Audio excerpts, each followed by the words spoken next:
भ्रष्ट अफसर पर योगी का हंटर चला है यूपी में। भ्रष्टाचार के खिलाफ योगी का जीरो टॉलरेंस एक बार फिर सामने आया। आज एक और भ्रष्ट अधिकारी को सस्पेंड कर दिया गया। उस अधिकारी की तस्वीर मैं आपको दिखाऊं। भ्रष्ट अधिकारी पर बड़ी कार्रवाई हुई। सस्पेंशन के साथ ही पुलिस ने उन्हें गिरफ्तार कर लिया। डीएसपी साहब बताएंगे कि कैसे 100 करोड़ रुपए की उन्होंने कमाई की है। उनकी गिरफ्तारी की तस्वीर देखिए। डीएसपी को कैसे उठा लिया गया और डीएसपी की नौकरी करते हुए थोड़ा बहुत नहीं 100 करोड़ रुपया कमाया है। देखिए जरा यूपी पुलिस के डीएसपी के कारनामे ने विभाग में हड़कंप मचा दिया है। आपको बताऊं, जांच में यह पता चला है कि डीएसपी ने सैकड़ों करोड़ की अवैध संपत्ति बनाई है। डीएसपी का नाम है ऋषिकांत शुक्ला और वो अभी मैनपुरी में तैनात है। फिलहाल भ्रष्टाचार के आरोप में डीएसपी को निलंबित कर दिया गया।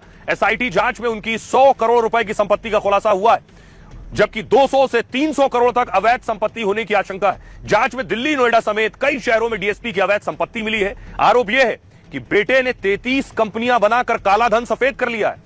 ऋषिकांत शुक्ला की 11 सालों तक कानपुर में तैनाती रही और यहीं पर वो एसआई से प्रमोशन लेकर इंस्पेक्टर और फिर डीएसपी बनाए गए।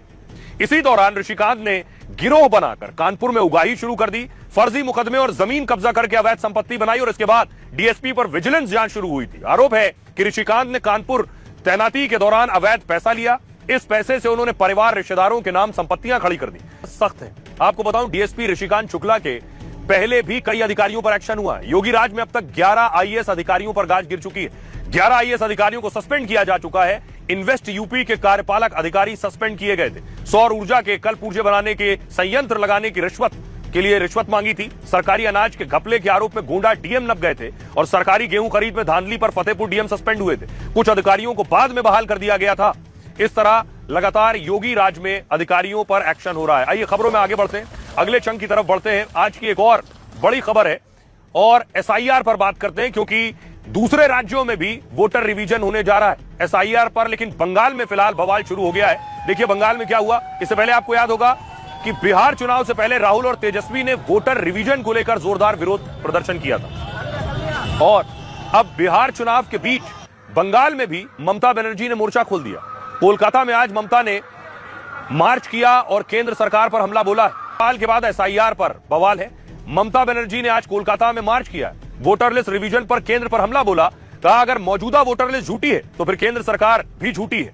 हम लोगों से जन्म प्रमाण पत्र मांगा जा रहा है, जबकि पहले के जमाने में घरों में डिलीवरी होती थी, जन्म प्रमाण पत्र कोई जानता तक नहीं था। ममता बनर्जी ने वोटर रिवीजन पर चेतावनी दी।